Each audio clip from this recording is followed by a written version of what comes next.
Okay, so we're starting this unit on the Cold War. So this is the big one I mentioned already. This is the one that's going to last the rest of the semester, but it's going to be going in a lot of different things.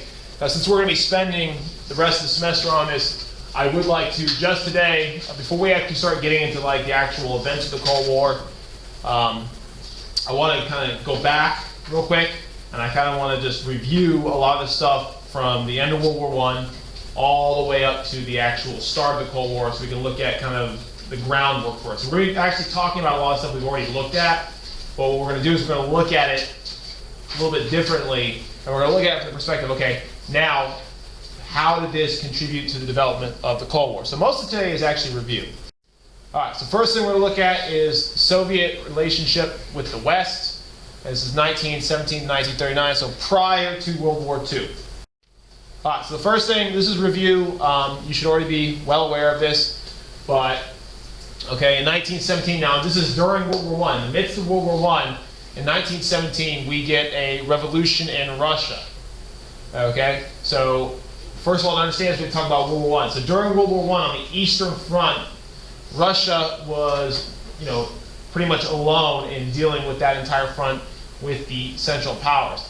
Now, because of the conditions of World War I, because Russia had not yet fully industrialized, because the submarine blockade was denying Allied resources from reaching Russia, the effects of World War I really were particularly harsh on Russia. Russia really struggled a lot during World War I. There was, famine and troubles with supplies. So because of that, there was a lot of internal turmoil. And in 1917, the people of Russia, after a series of defeats on the Eastern Front, basically said they had enough. Okay, and they began to pressure their government to end the war. And when the government did not respond, we saw revolution take place. Okay. Now, ultimately, this will be known as the Bolshevik Revolution because the primary agitator in the revolution were the Bolsheviks, who were people who were proposing the idea of establishing a new state based on the principles of communism. Okay, and the leader, ultimately, of this revolution, which did succeed, was the communist Vladimir Lenin, who you see there in the picture. All right, so the Bolshevik Revolution is where we need to start our discussion of the Cold War, because, of course, ultimately the Cold War is going to be this battle between the forces of communism and those of the democratic West. So this is kind of where it gets started, because this is the first communist country in world history. Yeah? Isn't there another Russian revolution, or is this Well, I'm simplifying it. There's actually a series of revolutions that ultimately create there's like a bunch of There are a bunch. But yeah, exactly. Collectively, this will be what brings about a communist state. So you're absolutely right. It doesn't happen overnight. It actually takes years. There's actually an internal civil war, which I'll mention just here briefly. But this is what will bring about a communist state. And of course, the fear of communism and the battle between the ideology of the East and West are based on this. So what we end up getting is, okay, so after the development of the Soviet Union, the first communist state, okay, we start to look at now the ideological differences between the two sides. And these will apply for the duration of the Cold War. So this is going to become pretty important stuff. I'm sure we'll come back and touch on it again. But if we just have to just sum it up in general, okay, these are the ideological differences between the East and West when it came to, of course, the Cold War and communism. All right, so the West was primarily based on capitalistic economies, which you're already aware of, in which the means of production is owned by private citizens, and it is basically regulated by competition within a free marketplace. All right, so you're very familiar with that. Okay, in addition, most of these Western states had democratically elected governments, which you're also familiar with. Okay, multiple political parties to choose from, which is part of that democratic process. And last but not least, this is very important in these Western democracies, there was an emphasis on individual rights. In other words, in Westernized democracies, your individual rights, okay, your rights as a citizen, in this case our country's constitutional rights, they are paramount. And in most cases, not all, it's not absolute, your rights are never absolute, but in most cases, your rights actually can supersede even the needs of the many, the needs of the state. And that is kind of one of the hallmark factors of Western democracy. Okay, so for example, you look at your constitutional rights, your right to free speech, your right to privacy and security, things like that. Those rights cannot be infringed upon in most cases. All right, and that is kind of something that is important to understand about Western democracy.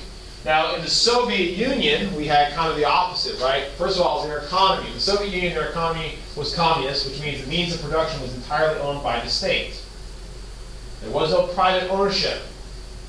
Okay, so the means of production was controlled by the state, and the wealth created by these means of production were then evenly distributed amongst all people. Okay, the purpose of creating a classless system, which is the ultimate goal of communism. Okay, it is also a single-party system because there is no need for multiple political parties because there is only a singular party, the Communist Party, and all people are members of the party because the party is supposed to meet the needs of all people. Now, that's a theory, obviously. Obviously, it doesn't always work. Okay, and then lastly, in contrast to the West, individualistic freedoms are not always considered to be necessary in communist states. Now, not all communist states are made the same. There are differences, just like there's differences between democracies. Okay? So kind of one of the trends amongst communist states of this time period, and we're talking about the time period not just for the Soviet Union, but later on during the Cold War, other development, other communist states, is that individual freedoms were secondary to the needs of the state. Which is kind of interesting because that is also very much seen as being a principle of fascism. And fascism is an extreme right-wing ideology, and communism is an extreme left-wing ideology, and they actually share some things. So just because they're on opposite ends of the spectrum doesn't mean that they can't actually share some common things, as is the case there. So that's very important as well. Okay, now Lenin, who I mentioned previously, might have been the most important figure in the founding of communism and the founding of the Soviet Union. However, when it comes to the Cold War, the most important name that you really need to know is Joseph Stalin. Okay?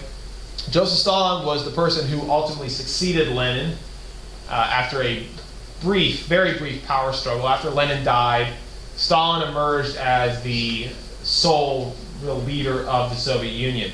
And it wasn't surprising because Stalin, during Lenin's later years, kind of consolidated power by gaining control over the security and police apparatus within the Soviet Union. So when Lenin did ultimately die, and there was no clear succession, Stalin is the one who emerged on top because of his control of the military and the police. Okay? Now Stalin is more important than Lenin when it comes to the Cold War because, of course, he is the one who is in charge when the Cold War begins. And, of course, a lot of his policies are what ultimately lead to the tensions between the East and West. So you definitely want to know about Stalin. And of course, one of the things that Stalin did, I'm just going to briefly go over this, we'll talk more about these things later, is that Stalin, he didn't just subscribe to communism, but now we look back and we refer to what Stalin did as not just being communism, but a specific form of communism we call Stalinism, okay? In which he carried out his own brand of communism, which also carried with it this idea of him being this kind of authoritarian dictator. And one of the hallmarks of the early period of communism in a lot of these communist states were what we call 5-year plans. And the Soviet Union wasn't the only to do this. But the 5-year plans were attempts by Stalin to quickly kind of bring the Soviet Union up to par with the rest of the world when it came to both industrial and agricultural output. One of the lessons learned in World War I is that Russia had a lot of people, but they were not industrially capable of meeting all of their needs in the war. This is why, despite having more soldiers than anyone else, they still were unable to win battles. So Stalin never wanted to have that happen again. So his goal was to make sure the Soviet Union quickly adapted. So he implemented these series of 5-year plans with the goal of increasing industrial and agricultural output. And they had some limited success. You can see there was some success on the industrial sector. Agriculturally, less successful. Okay, a lot of these plans initially, especially in the beginning when they were first implemented, the conversion to what was called collectivization. So collectivization is where, for example, on farms, they would take a bunch of small little farms that were owned and operated independently, and they would collectivize them, which basically kind of put them all together and then run them centrally. The goal is to run it in a more communistic way, but in addition to be more efficient. The initial transformation to these collective economies was actually largely disastrous. We actually saw a decrease in production, which actually led to widespread famine. and all kinds of problems in Russia. Despite that, Stalin's commitment to his brand of communism endured. Okay, and we see similar style plans used not just in the Soviet Union, but also later on we'll see them used in other communist states like China to similarly disastrous results. And we'll talk more about that when we get to China later. But anyways, this is kind of the brand of communism that Stalin was practicing. Now, in addition to that, Stalin was also ensuring that he would maintain power through fear and intimidation. Okay, this is how he got to power. Stalin got to power by using strength and fear and intimidation to suppress anyone who would oppose him. Okay, and Stalin was not, he didn't have a problem with eliminating anyone he could see as a possible rival. So in his rise to power, okay, there were a period of time known as the Great Terror, which Stalin had anyone who could challenge him or could even challenge his legitimacy or his role in the development of communism in the Soviet Union. He had them eliminated, which means he either had them killed, or in some cases he had them arrested and shipped off to what were called gulags. Gulags were these kind of work camps that were usually located in really terrible places like in Siberia. Okay, so he just basically made people disappear.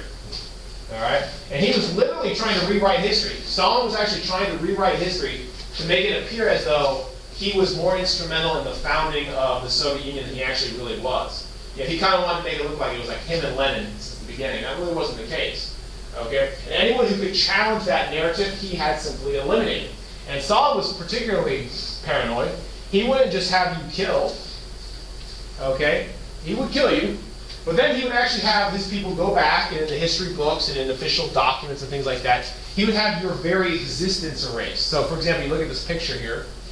One of the common things that Stalin would do was after he would eliminate rivals and potential threats, is he would have photos actually doctored or cropped in some cases or airbrushed to eliminate people. So you have a photo like this, and then this is the one that eventually officially got put into the record, which eliminates the other two individuals who might have been in place to challenge him or his legitimacy. Okay, so this is the kind of stuff that he did in order to solidify his power. Okay, now this brings us to the interwarriors. So between World War I and World War II, we've got a span of about 20 years. And in those 20 years, we see already hostility between the Soviet Union and the West. Okay? So while this isn't the Cold War yet, obviously the hostility will be a factor we need to consider for the development of the Cold War when that actually does happen. So why was there hostility? So first of all, during the development of the Soviet Union, the Civil War that eventually led to Russia becoming the Soviet Union, the Allies had actually thrown their support behind the anti-communist forces, known as the White forces. The red were the communists, the white were the anti-communists. So there was an attempt by exterior powers to influence the outcome of the Civil War to kind of suppress communism. And of course this didn't work, and of course when it didn't work, communist forces that prevailed had hard feelings. Additionally, we went over this last semester, the Soviet Union was not invited to join the League of Nations. They were left out initially. They would eventually join before quitting when World War II broke out. Okay, but initially the Soviet Union was not welcomed. Not only were they not welcomed in the League of Nations, they weren't even welcomed to the Paris Peace Conference of 1919. Despite having been in World War I, the fact that they had quit early made them untrustworthy to the Allies, so they were left out of the peace proceedings. Okay? Next up, in the 1930s, we saw the appeasement of Hitler was oftentimes motivated by fear of the Soviets. This is also very important. We look back now, and people are oftentimes very critical and say, why is it that Hitler was appeased? Why isn't the Allies did not do more? Well, you'll remember, we talked about this last semester, that many of the Allies during the 1930s were concerned with keeping Hitler and Mussolini as allies against Stalin and the communist nations, rather than they were actually concerned about the rise of fascism. And it wasn't until basically the late 1930s when fascist nations began openly and aggressively seizing territory that finally the Allies realized, oh, okay, maybe fascism is the bigger threat. So the fact that the Allies had conspired with the fascists against the communist world, that caused a lot of tension between the Soviet Union and the West as well. All right, and then last but not least, we also have the non-aggression pact signed between Hitler and Stalin in 1939 also caused the West to distrust Stalin and communism.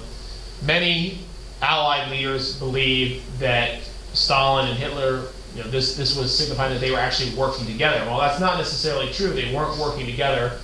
They were essentially agreeing to stay out of each other's way so as to give each other a free hand and using war and aggression to take territory and all that stuff. So anyways, there's a lot of reasons why during the interwar years, there was tension between the Soviet Union and the West. All right, now this all changes in 1941. You guys already know this. In 1941, Hitler betrays Stalin when he launches Operation Barbarossa, which is the invasion of the Soviet Union. Okay? Now, up to this point, the Soviet Union had been viewed as an enemy of the West.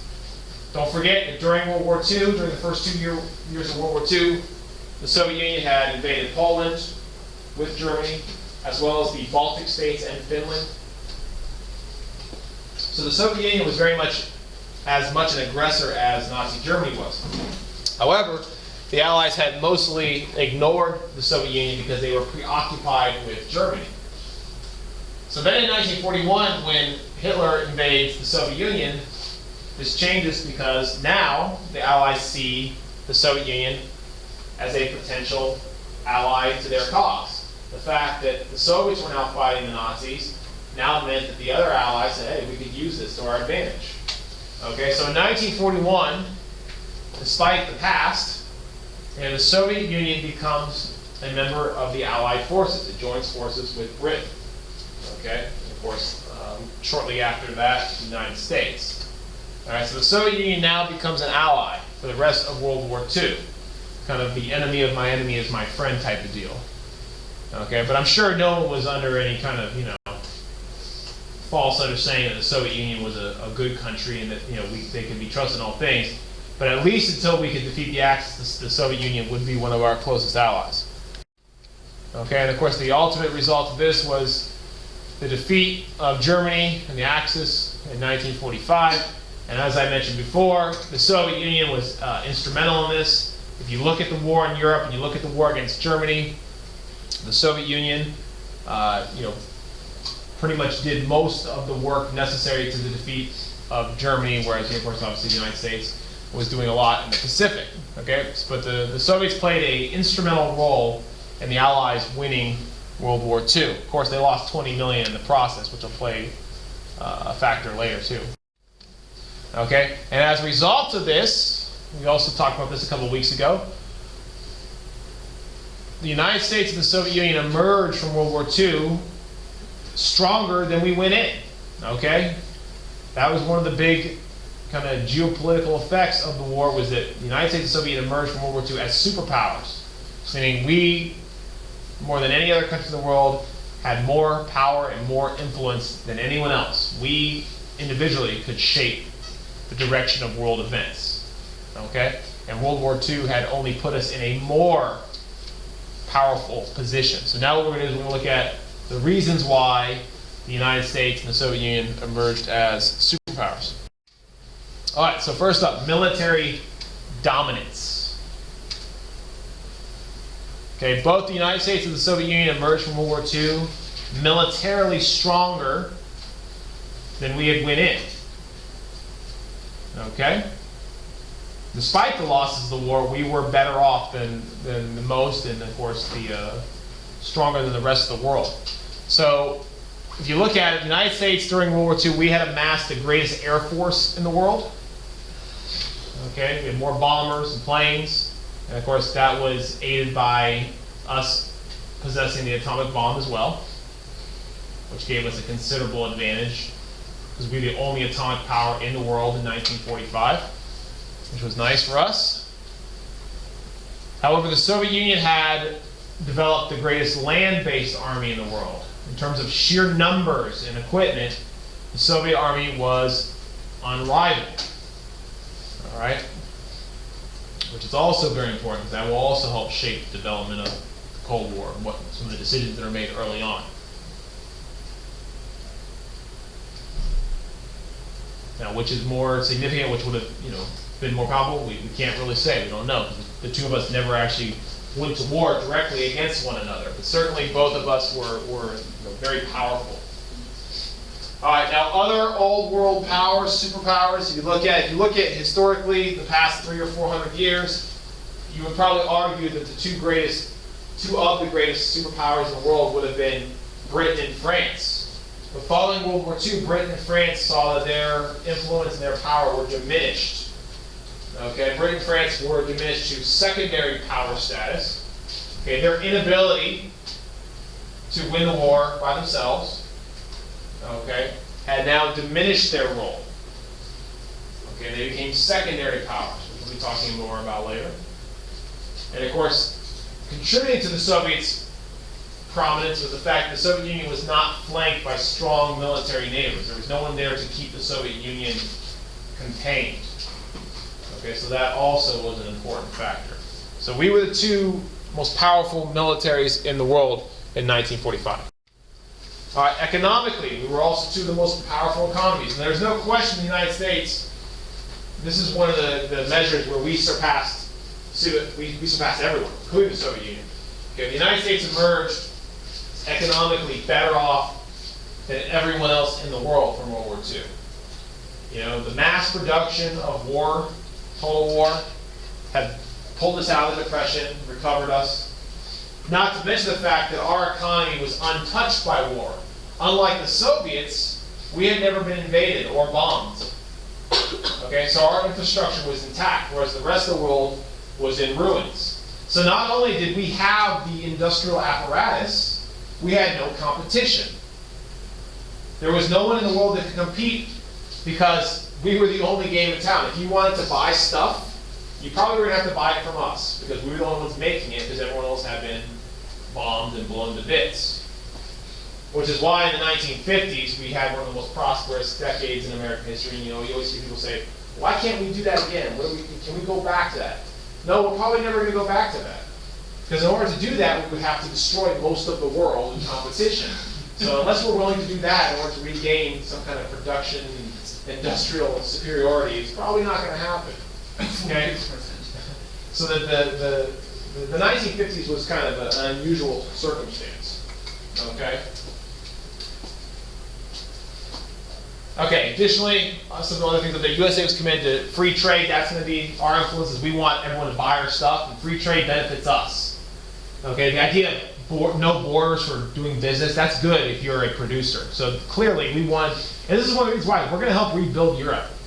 Okay, and probably one of the finest moments in American history, we are going to fund the rebuilding of war-torn Europe, and we're going to do it, one, because it's the right thing, but two, a recovered Europe will be able to buy American products. Okay, so that's one of our commitments to free trade. So only U.S. economic strength can prevent a return to instability. We're going to pour money into Europe, and we'll talk about this on Thursday with the Marshall Plan. We're going to pour money into Europe to ensure that Europe does not fall back into instability. Because Europe was on the brink of collapse, even for years after World War II, which the video we watched yesterday talked about. There was fear of, civil war in many of these places. Okay. Lastly, Eastern European instability. Okay, the Eastern European countries were also in shambles, which left the door open for the Soviets to now say, hey, we can use our influence there to prop them up. So what ends up happening is in the post-World War II era, the United States and the Soviet Union both rush in, and we say, okay, we're going to use our influence to develop Western democracies in our kind of own fashion. And they were going to go into Eastern Europe, and they were going to use their influence to develop communist countries and governments that would be fashioned after themselves. And that's really what the Cold War is all about, is the two powers trying to use their influence to shape the world in their own vision. Simple as that. It's actually not as complicated as it seems. Okay? All right, lastly, politically, also, obviously, we're trying to shape economic futures, we're trying to shape political futures. Okay? In the West, we portrayed World War II as a victory of democracy over fascism. That's probably the most common way you've heard it referred to. Okay. However, if you lived in the Soviet Union, they portrayed the narrative that no, it was the triumph of communism over fascism. Neither is necessarily incorrect. Both democracy and communism played their own roles in winning the war. Just depended where you lived, what you were told. Okay? Now, the one advantage the Soviets had in this regard was the Soviets, since they had played a greater role in winning the war in Europe, and they had paid a heavier toll in lives. Remember, they lost 20 million versus our 300,000. Okay? The Soviets proclaimed that they deserved a greater share of influence, okay, in the post-war settlements, the post-war world. They said, we paid the price of blood, so we deserve to be rewarded. Okay? That means an actual physical rewards in terms of reparations and land, but also rewarded in terms of being allowed to have a free hand to influence the development of Eastern European nations. Okay? So the way they see it is only they had the political strength and the proximity to influence the development of these Eastern European nations, which is the most important thing really to look at in the early years of the Cold War, is how Eastern European bloc countries became Eastern European bloc countries, how they got dominated by the Soviet Union, the domination of the satellite states. Because these countries will remain under communist rule, you know, up until mostly until the 1990s, right? It's pretty crazy to think that long following World War II. So we're talking about 40 plus years here. So that's going to be the most important early on result of all this stuff. Okay. Any questions so far before we move on? Everyone good on this?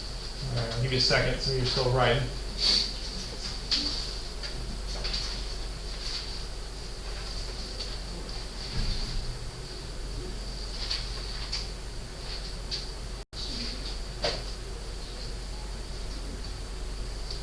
Okay, ready to move on?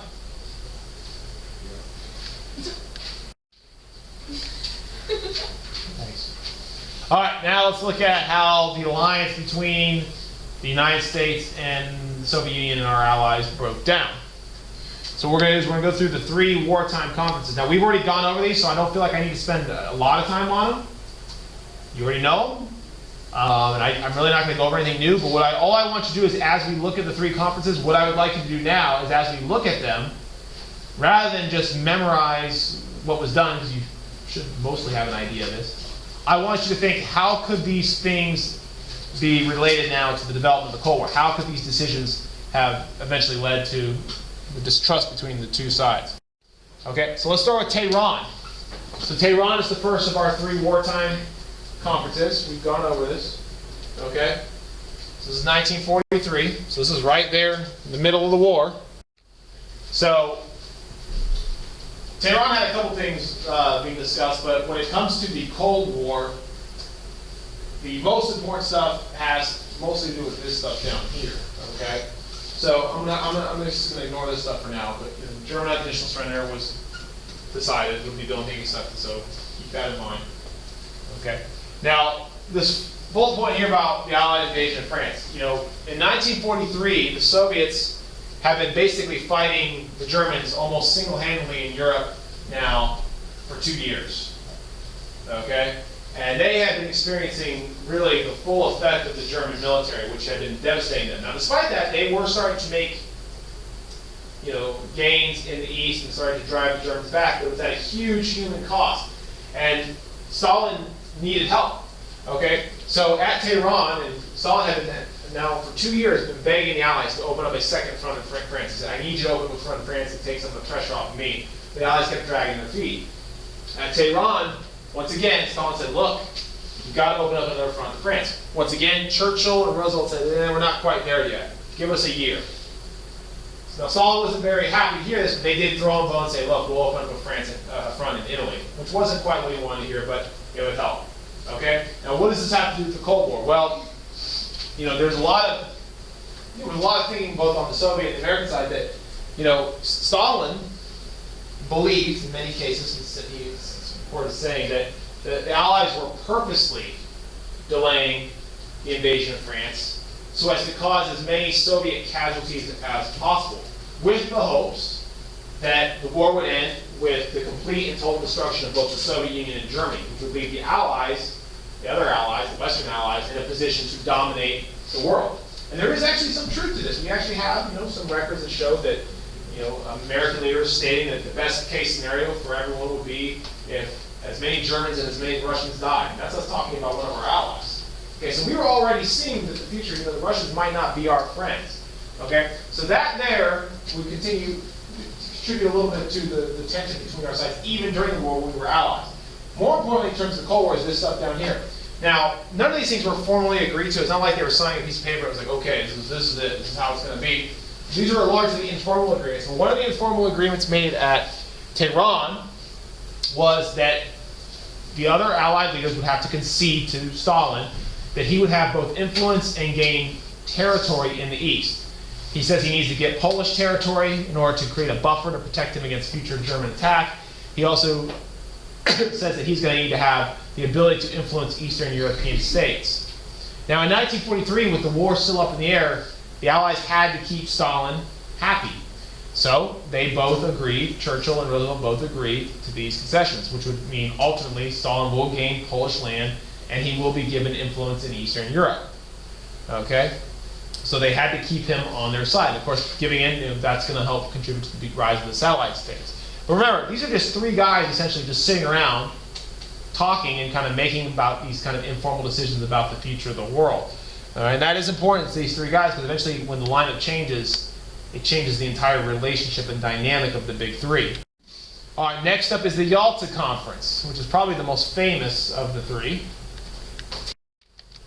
All right, so at Yalta we had a lot of decisions. One that will relate to the Cold War is that first one, that Germany is going to be divided up into occupation zones. So now Yalta was, the beginning of 1945. Germany is on the verge of collapse. Japan also not doing so well, but hanging in there. So it was clear that Germany was going to lose. So when the war ended, it was important that the Allies share in the fate of occupying and basically ending the Nazi regime. So the decision was they would cut up Germany into 4 sectors. Each sector would be taken over by a different Allied power, and then they would be responsible for ending the Nazi regime there and basically ensuring its security. Okay. Additionally, reparations will be made, or taken out of Germany. We'll see most of that's going to go to the Soviet Union to offset their losses. Okay. Also at Yalta, we see Stalin promises that there will be free elections in Soviet-occupied countries. These are countries that the Soviets had liberated from Nazi rule in Eastern Europe. Now the Soviet Union was occupying them. The question was, would the Soviets leave? Or would it just simply be these countries exchanging a Nazi flag for a Soviet flag? Don't know yet. Stalin says, oh, no, we're leaving. We're going to let them vote. That's not quite going to be true. There's going to be a vote, but it's not going to be necessarily fair. All right, we'll see the groundwork for the UN. I'll talk more about that here shortly. Stalin also agreed that when the war against Germany ended, the Soviet Union would enter the war against Japan, which we talked about a few weeks ago. They were in the war against Japan for 3 days, right? Because, of course, they entered the war the day we dropped the first atomic bomb. So they weren't in the war against Japan very long.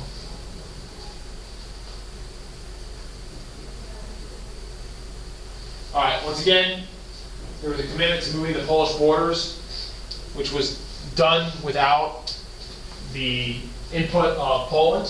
So decisions were being made about Poland being moved around without their consent. And don't forget, Poland was an ally. So this was particularly a betrayal. Poland was not happy about this. In fact, there were many Polish soldiers fighting in the war at this point, and there was a discussion about a strike amongst the Polish who were fighting in protest to this. So, we were already seeing the betrayal of even allies. And lastly, we see there the Soviet Union agreed that it would join the UN. So we weren't going to have a repeat of the League of Nations. In this case, we were going to have an international organization. There would be, everyone was going to be allowed involved, including the Soviet Union, including the defeated Axis powers. Ultimately, everyone would be allowed, so we aren't going to repeat the failures of the League. Okay, so when we look at Yalta, we're starting to see the groundwork being laid for Soviet influence in Eastern Europe. And we'll see that even more at Potsdam.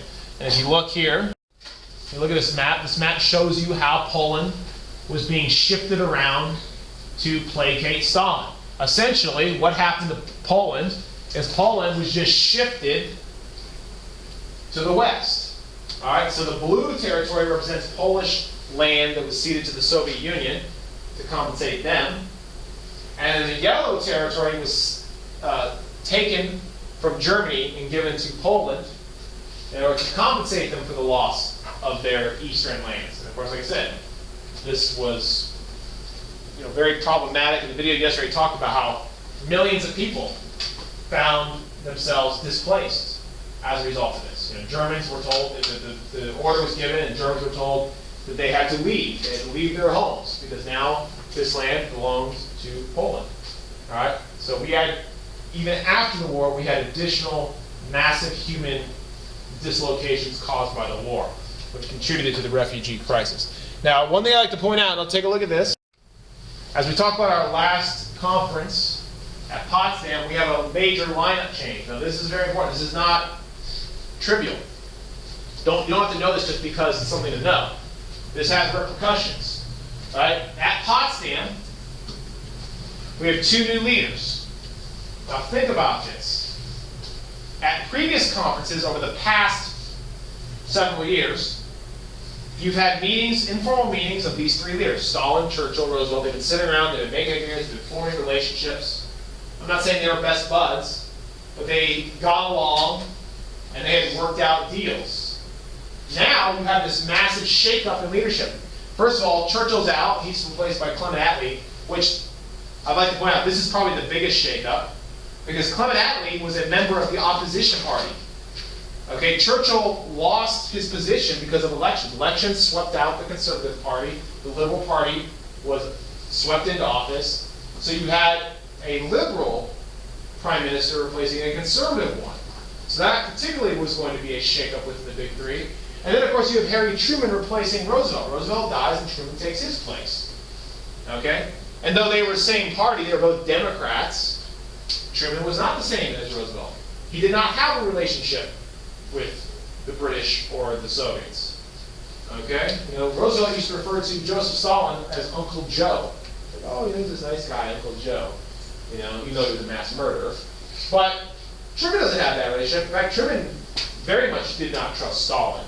Evidenced by at the Potsdam meeting, he didn't tell him about the atomic bomb. So the lineup change does contribute to the rise of tensions between the powers. Okay? So at Potsdam, we've already gone over this. There was an agreement to punish German war criminals, which doesn't really have a whole lot to do with the Cold War. The United States has the atomic bomb. However, Truman does not tell Stalin. He gives him a vague statement like, oh yeah, we've got this new weapon, it's pretty powerful. But he doesn't really say exactly what we've done. He doesn't fill him in on fully. Now, of course, this was most upsetting to Stalin, because Stalin knew we had the atomic bomb. Spies within the Manhattan Project had already told him that we had carried out a successful atomic test. So for Truman not to tell Stalin outright, hey, we have an atomic bomb, Stalin felt betrayed, and it only contributed to the rise in tensions between the two powers. Well, isn't that kind of like hypocritical considering he had spies? Well, of course. Yeah, absolutely. Yeah. To be fair to Truman, he was right probably not to trust Stalin, right? It's because we had spies. But anyways, we did tell the British, however, we left our other prominent ally in the dark. Okay? Additionally, we continue on with our plan to divide up Germany into 4 sectors. That will go ahead. I'll show you that in the map in a second, so hold off. But here's the other thing. At Potsdam, it was becoming clear very quickly. It's not official. It was never official. But at Potsdam, it was rapidly becoming clear the Soviet Union did not really have full intentions of allowing full, unfettered democratic elections in Eastern European countries. What was going on was what we saw by Potsdam. By the way, at Potsdam, don't forget, Japan hasn't surrendered. The war's still going on. At Potsdam in 1945, it was pretty clear that the Soviet Union was already using its influence in Eastern European countries to ensure elections there would return one result and one result only, and that was communism. There were democratic elections going on in these countries, but the results were always the same, communism. And we were under this suspicion, and we were right, that the reason why all the results are coming out of communism is because the Soviet Union was using its power and influence to ensure that these elections turned out one way. And what I'm saying is they rigged the elections. Okay, these countries did not willingly, overwhelmingly turn to communism overnight. So they will be now dominated by the Soviet Union for roughly the next 40 years. Okay, and they will go on to become what we call the satellite nations, which we'll talk more about later. The satellite nations are those Eastern European communist countries dominated by the Soviet Union. Okay, so real quick, we have the formation of the United Nations. I'm not going to talk about that, but you should be aware that happened. That did actually happen. The Soviet Union did become one of the premier members and joined the United States on the UN Security Council, with both of us having veto power. But don't worry about that right now. That'll be more important later. And we did get the partitioning of Germany. Germany was partitioned. As you can see, there was 4 sectors. Every sector was governed by a different allied power: France, Britain, the Soviet Union, and the United States. However, I'd like to also point out, because this will be more important later, Berlin was located in the Soviet sector. Now, Berlin was important enough that we could not allow it just because it happened to reside in the Soviet sector. We couldn't just allow it to be a Soviet city. So Berlin, if you look at the inset, Berlin itself would also be divided up into 4 sectors. So within the Soviet sector was the city of Berlin, but that city was also occupied by all 4 Allied powers.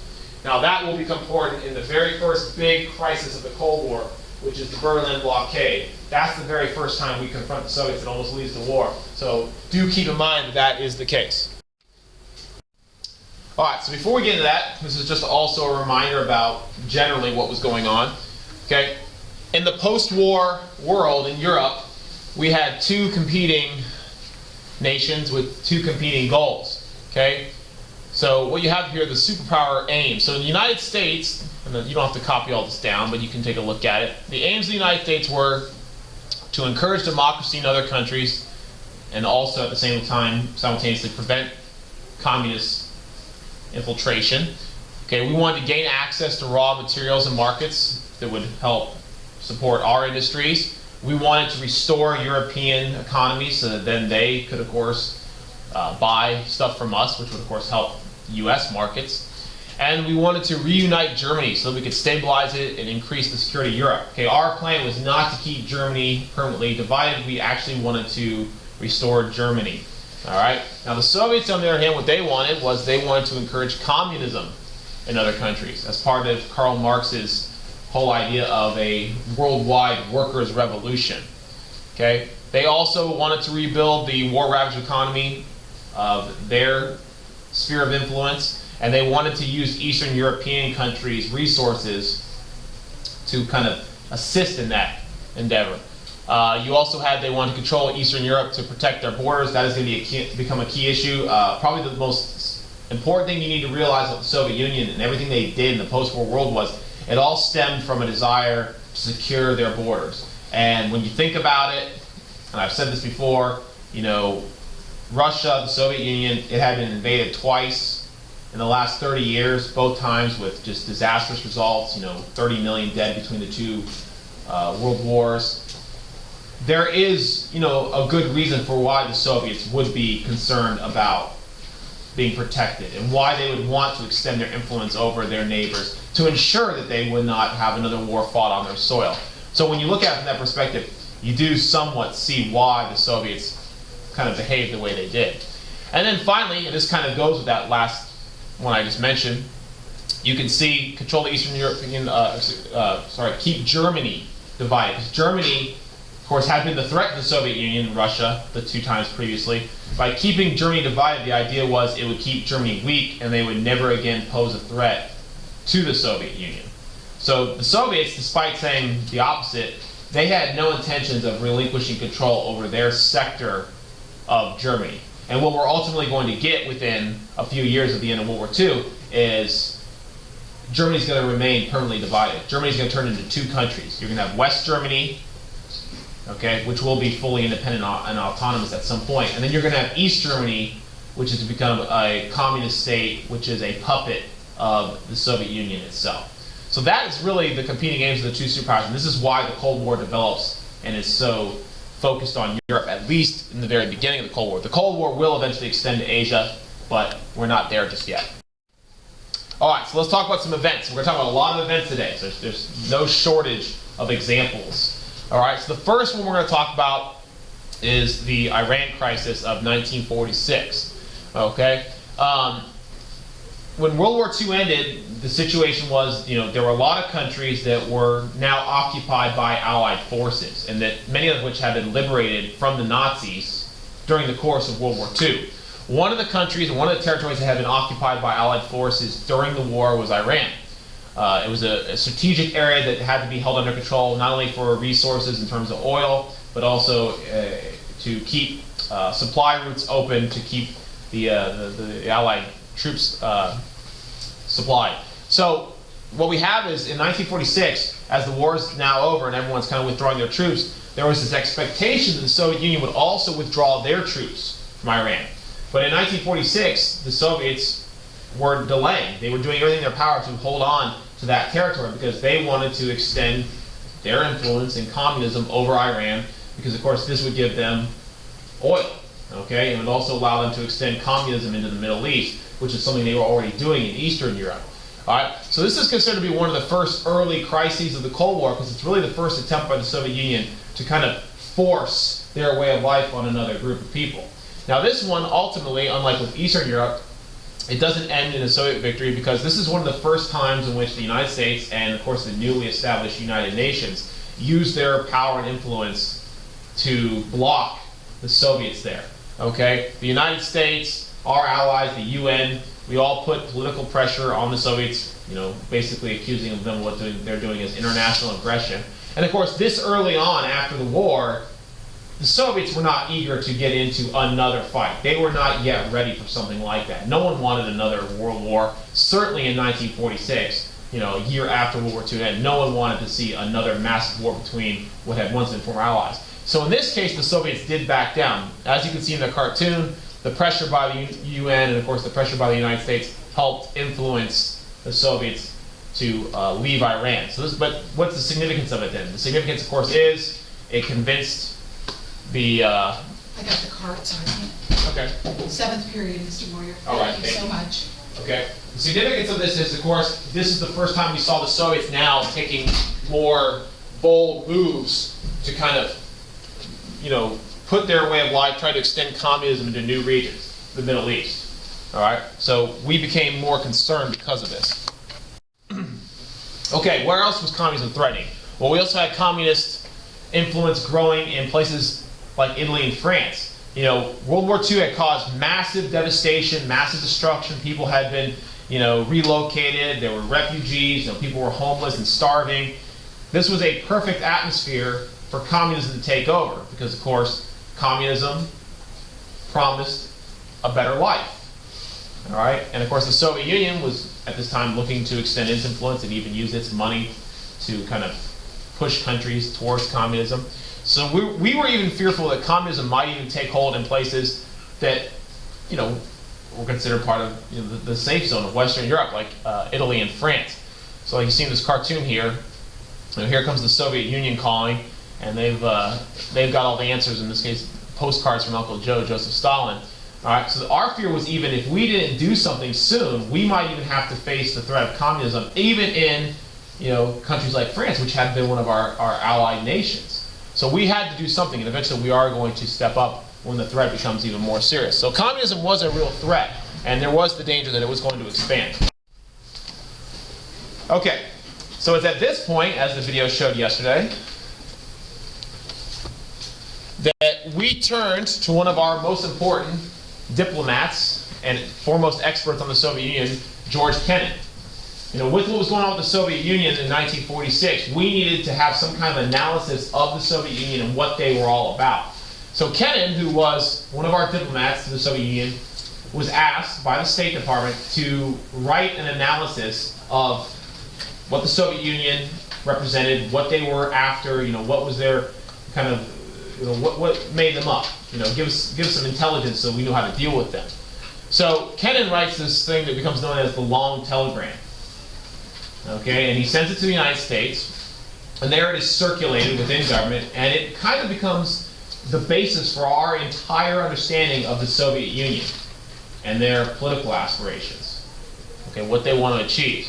So Kennan, whether he realized it or not at the time, he was making history because what he wrote in the long telegram really influenced all of our policy decisions for years to come. And then later on, he's going to write another document called the X article, which we'll get to, which has even more profound impact on the Cold War. So Kennan, he's a pretty important guy. Okay, he probably didn't know it at the time when he wrote this thing, but he's very important. All right, so what did he say in the long telegram? He said the Soviet Union's view of the world was one of insecurity, and that makes sense. They were afraid. We don't like to think, we think, the Soviet Union, they were afraid, and we were terrified of them. No, they were afraid. They were afraid of invasion. Later on, they're going to be afraid of the United States and us going to war with them. Okay, the Soviets wanted to advance Stalinist ideology. Okay, which Stalinism, which was at this time their brand of communism, which did things like it limited rights to free speech and opposition, and it was based on totalitarianism. Okay, that's what they wanted to advance. So Stalin, of course, was in charge of the Soviet Union in 1946. Okay, the Soviets could justify their repressive regimes because they were necessary to protect against the outside evils of the world. In order to protect their people from the evils of the West and the United States, they had to keep them under strict control. They had to deny them, civil liberties and the freedom of speech. And then lastly, he said the Soviet Union was hostile to the West, but they were not suicidal. Okay, they could be reasoned with, they could be dealt with, because they, the Soviets were not crazy. They knew that a third world war would be destructive. They weren't kamikaze. They weren't going to use kamikaze tactics. Correct. They would not do anything that would be self-destructive, which, of course, in a war with the United States would be self-destructive because, of course, we had the atom bomb in 1946, and they did not. Okay, they will not have the atom bomb until 1949. And, of course, when they get the atom bomb, we up the ante by developing the hydrogen bomb, and then we get a full-on arms race, which no one can survive. So once we get to the 1950s, the idea of a limited war between us and the Soviet Union, it doesn't exist. All there is total war, and no one wanted that. Even Stalin, as crazy as Stalin was, he didn't want to see the destruction of the Soviet Union and himself. Okay, so I would argue that Kennan's view of things is pretty accurate. The Soviets, they were motivated by self-preservation, protection, and they were willing to take any measure necessary to secure their borders. And even if that meant overthrowing, these Eastern governments and implementing communist, dictatorships there, if that was the necessary means to achieve their security, they were going to do it. Okay? So Kennan becomes a very important figure because this is our entire understanding of the Soviets, really, up until the modern era. So he's a very important individual. Of course, his next article, which we're going to get to shortly, we talk about profound implications for our wars. It's very important. Okay, now, at the same time Kennan is doing this, we also are getting some statements by Winston Churchill, which we heard in the video yesterday. In 1946, Winston Churchill traveled to the United States, and there he gave a very famous speech that, in a lot of ways, marks the official start of the Cold War. Okay, so in 1946, Churchill gives this speech that now becomes known as the Iron Curtain speech, because in the speech, Churchill, as you've heard, he describes the division between Eastern and Western Europe as this Iron Curtain that has separated the Western democracies, okay, of Western Europe and the communist dictatorships of Eastern Europe, which were now under the domination of the Soviet Union. He basically said there's one more dictator left in this world that World War II failed to deal with, and that's Joseph Stalin. So here we are 1 year removed from World War II, and already we have, an Allied leader, a former Allied leader, condemning one of the other former Allied leaders. Okay? It was a very hawkish speech, and it had a lot of impact in the West. In the West, this was a wake-up call. Americans who had seen the Soviets as friends and allies during the course of the war were now being, woken up to the realization that these are our new enemies. And Stalin supposedly had said that when he heard about the speech, he said it was a declaration of war. Okay? And of course, he famously responded with that and also went on to say things like, for example, communism and capitalism cannot coexist. There's only basically room in this world for one. Which to us in the West, that also sounded like a declaration of war. So you can see how words matter, okay? This mattered. This discourse made things even more tense. This is not officially a start of anything. You don't read a book and say this is the start. But I've always looked at this as the start of the Cold War. When Churchill said, the Soviet Union is a threat, he mentioned the Iron Curtain, I feel like that symbolically does mean something. It represents the beginning of the Cold War, because now we were identifying the Soviets as being an enemy. So I think this is definitely a turning point early on in the Cold War. All right, so there you see there's a cartoon.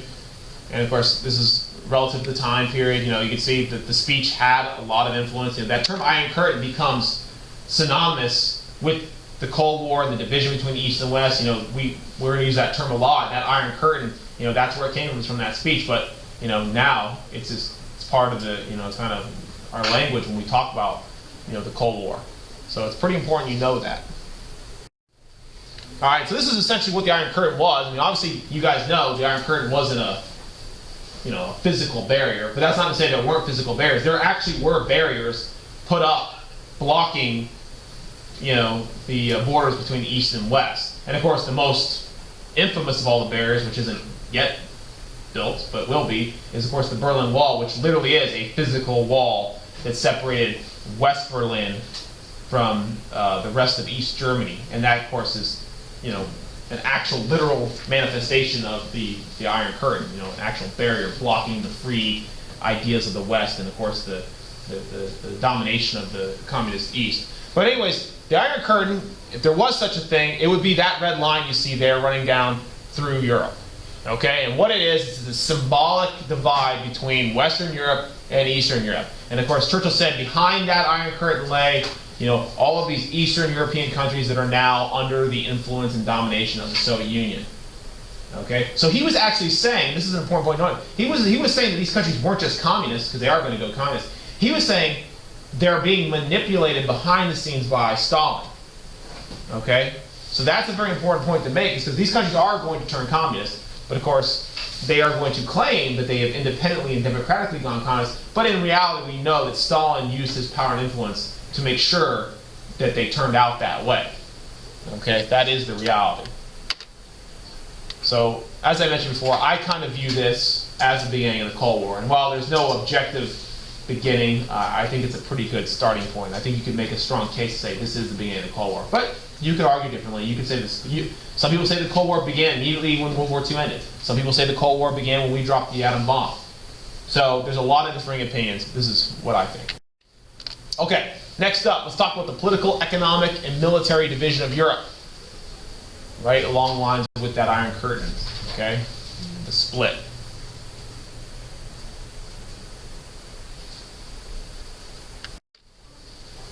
Okay, so one of the most alarming things I already mentioned before was the fear of communist infiltration into territories that we had once perceived as being immune to communist takeover. I mean, we're not even talking about these countries, these Eastern European countries that have been occupied and dominated by the Soviets. We're talking about places, we already mentioned France and Italy, but also places like Greece and Turkey.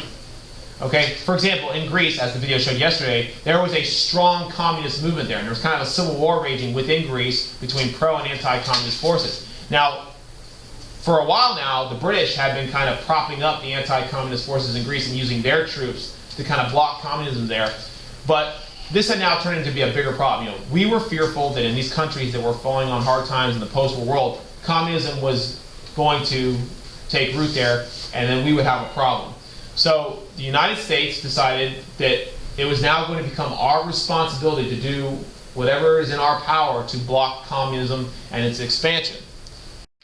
So what did we do? Well, President Truman issued his Truman Doctrine. You do need to know this, okay? Which stated, it must be the policy of the United States to support free peoples who are resisting subjugation by armed minorities or by outside pressure. Now, nowhere in the speech that Truman gave, which becomes known as the Truman Doctrine, okay, because doctrines are not laws, okay? Doctrines are just things presidents say and that kind of guide policy. Okay, so if a president says something that's significant enough or influential enough, it gets to go down in history as a doctrine. So not every president has a doctrine, but a lot of them do. So Truman's doctrine is him saying that if there is a threat to an independent country from outside pressures, okay, that is threatening, the democracy of that country, the United States, it is in our power and it is our duty to intervene and protect them in the name of democracy. Now, nowhere in this speech does Truman ever mention communism or the Soviet Union, but that's exactly what he's talking about. This speech was a direct reply to the threat of communist takeover in Greece and Turkey. It is what prompted his decision to make this speech. Okay? He was saying, we're going to intervene and we're going to block communism. All right? Now, that's what he said. Now, we actually have to have something else, a policy or some kind of action that carries out his doctrine. So the most direct result of the Truman Doctrine was the creation of the Marshall Plan. All right? The Marshall Plan was the U.S. plan to use American tax dollars to help fund the rebuilding of war-ravaged Europe. Okay? The United States had emerged from the war economically better off and in a position to help. And we decided we would use our vast wealth to help rebuild the destruction caused by World War II. Now, there's two reasons for this. One was humanitarian. We saw what was going on in Europe. People were starving to death. They were homeless. I mean, you had massive relocations of people. Families trying to reconnect. The Holocaust had, completely ravaged entire communities. We felt sympathy. We said, look, we were untouched by the war. We should do everything in our power to help these people. We saved millions. Okay, this is actually probably one of the most noble things the United States has ever done in our entire history. To use our money selflessly to save lives like this in another country. Now, there is also another reason why we did this. Okay, we also did this because we knew a prosperous Europe would remain a free, democratic, and capitalist Europe. We knew that prosperity would block communism. So the Marshall Plan was twofold. One, it was humanitarian, but two, it also served our political needs of blocking communism in Europe. So the purpose of the Marshall Plan was to have American taxpayers, like the cartoon shows, help Europe get back on two wheels, back on the road to self-support. We were going to fund them there because we were the only ones in the position to do so. All right? It was a very expensive plan, right? Because, of course, we were funding it ourselves. But we felt it was necessary. And as you can see, Marshall Plan dollars were really available to almost anyone who was willing to take them. And of course, the vast majority of the money went to our closest allies and to the countries that have been most destroyed by the war. Okay? But even money would have been available to even communist states. For example, Yugoslavia. Look at Yugoslavia. Yugoslavia is unique on this chart. Yugoslavia is the only communist state on that chart that accepted Marshall Plan money. Okay, and there is a reason for that. Okay, the communist states refused Marshall Plan money because they didn't want to look weak. They didn't want to take money from the West. However, Yugoslavia is special, and we're going to talk more about it later, because Yugoslavia was the only communist state that was independent from Soviet rule. It was independently communist. They went communist on their own, and they remained independent of Soviet domination. Okay, so they are special. So I'm sure Stalin wasn't too happy with Yugoslavia taking Marshall Plan dollars because, of course, it was a fellow communist state, but he had no direct control over that. Okay, now, not to be outdone, the Soviets also had their own version of the Marshall Plan called the Molotov Plan. Okay, the Molotov Plan was the Soviet Union's plan to fund the Eastern European nations, which they were, of course, trying to expand communism into, rebuild them so that they would have this kind of unified communist empire. Okay, so all the countries there you see in red were assisted, I use that term loosely because it didn't always benefit them in the end, but they were assisted by the Soviet Union in terms of them being rebuilt. Okay, but of course this was all part of their greater plan to expand communism into those countries. So think of the Molotov Plan as the communist version of the Marshall Plan. Same thing. Okay, so let's talk about those countries that benefited from the Molotov Plan. So what we found was after World War II, all of these Eastern European countries that had once been occupied by the Nazis, okay, as they were being liberated by the Soviet forces, the Soviets were holding on to them, and they were keeping troops stationed there, and they were using their influence to ensure that these countries, when the war was over, would elect communist majorities. They become communist. Okay? Now, these countries were not going communist on their own. Okay? They were doing this under the influence of the Soviet Union. And of course, while on the surface they appeared to be fully independent, democratically elected communist states, the reality was that Stalin was behind the scenes pulling the strings. So, on the surface, all these countries looked autonomous, but in reality, they were just an extension of the Soviet Union. So they get the name satellite states. The satellite states were those communist countries in Eastern Europe that were dominated by the Soviet Union during the Cold War. Okay, they are all the countries on that map that you see shaded in pink. Okay? The red actually represents the Soviet Union. Those were all part of the Soviet Union states. That's actually the Soviet Union itself. The pink is the satellite states. And of course, Yugoslavia was independently communist. Don't worry about Albania yet. I'll talk more about that later. That's not relevant to the discussion yet, but they are communist. All right, so what were the characteristics of the satellite states? Okay, establishment of one-party rule dependent upon the Soviet Union. Nationalization of private enterprise, meaning all private enterprise was turned over to the state. The state took it over.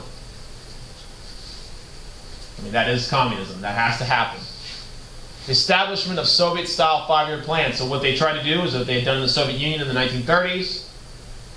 They implemented these plans that were designed to focus on industry and agriculture.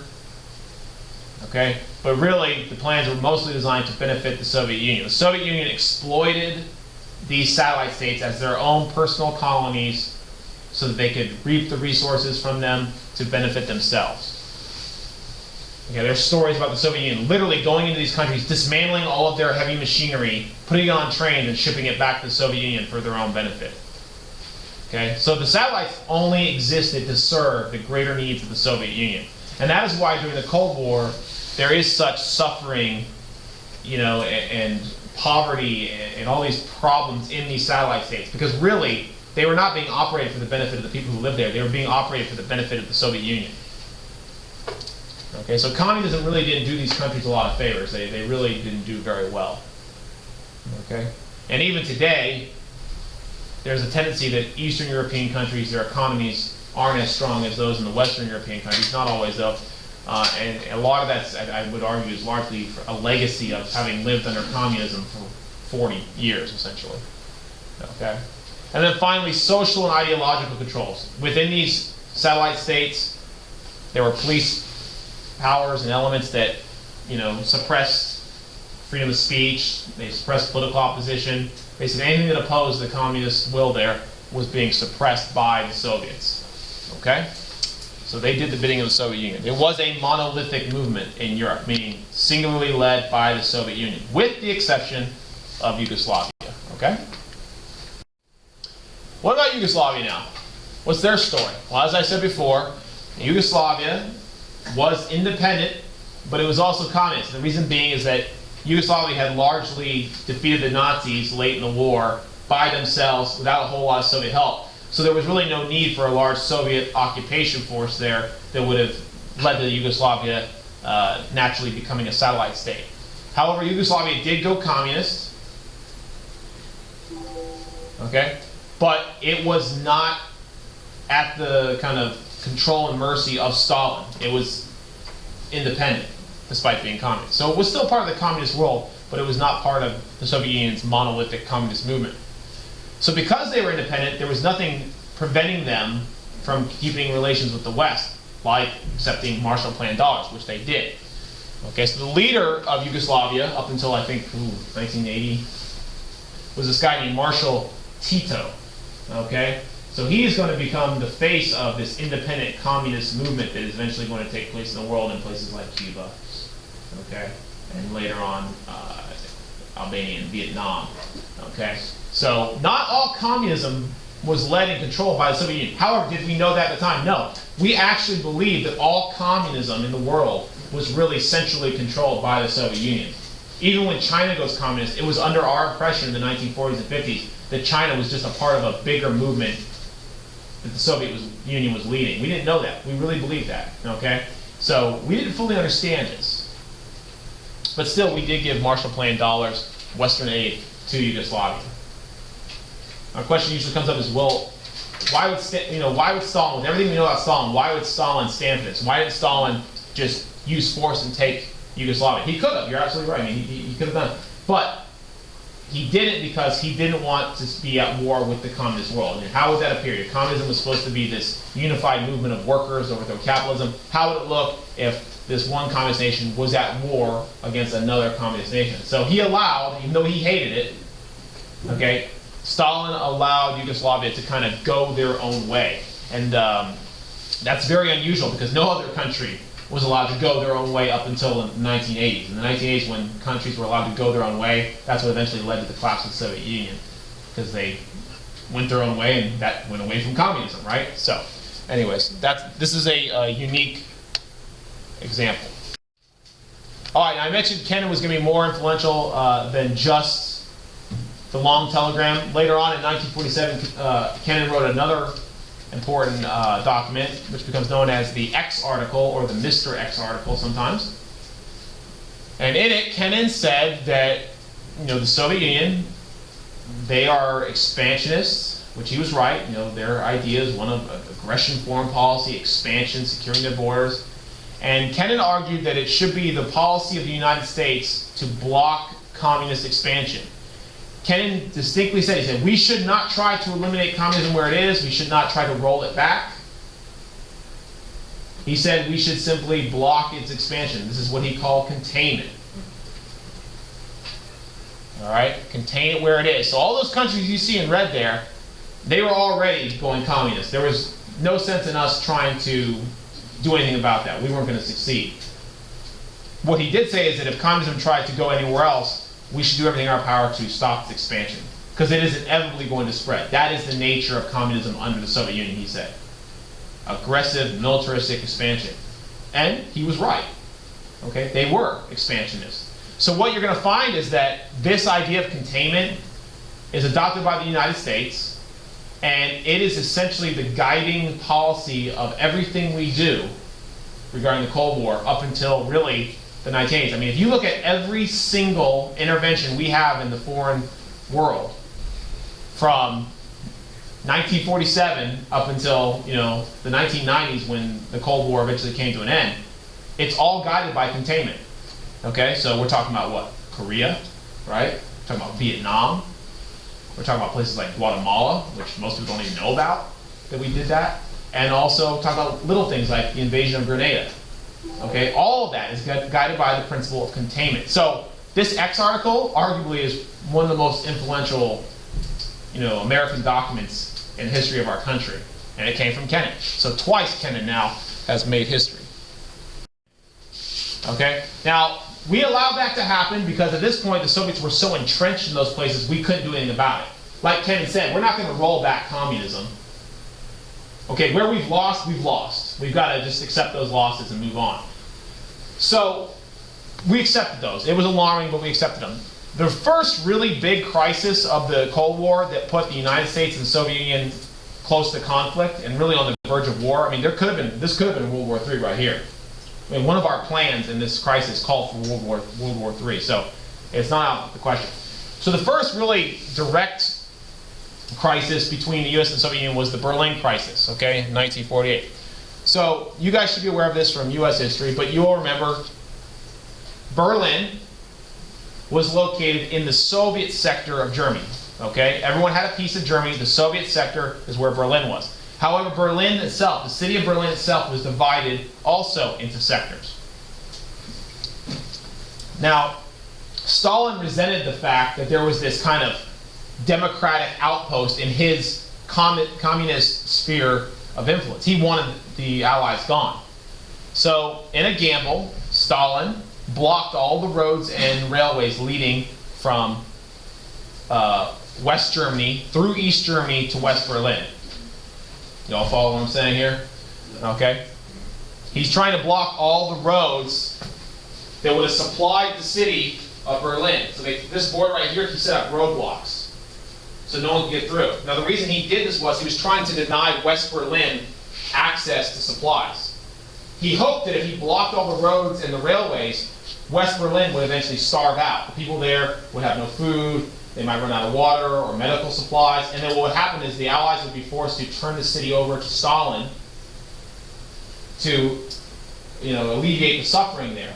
So Stalin was trying to force the Allies out of Berlin. And he was basically saying, all right, call my bluff. And he thought they would back down. Now, we had a decision to make here.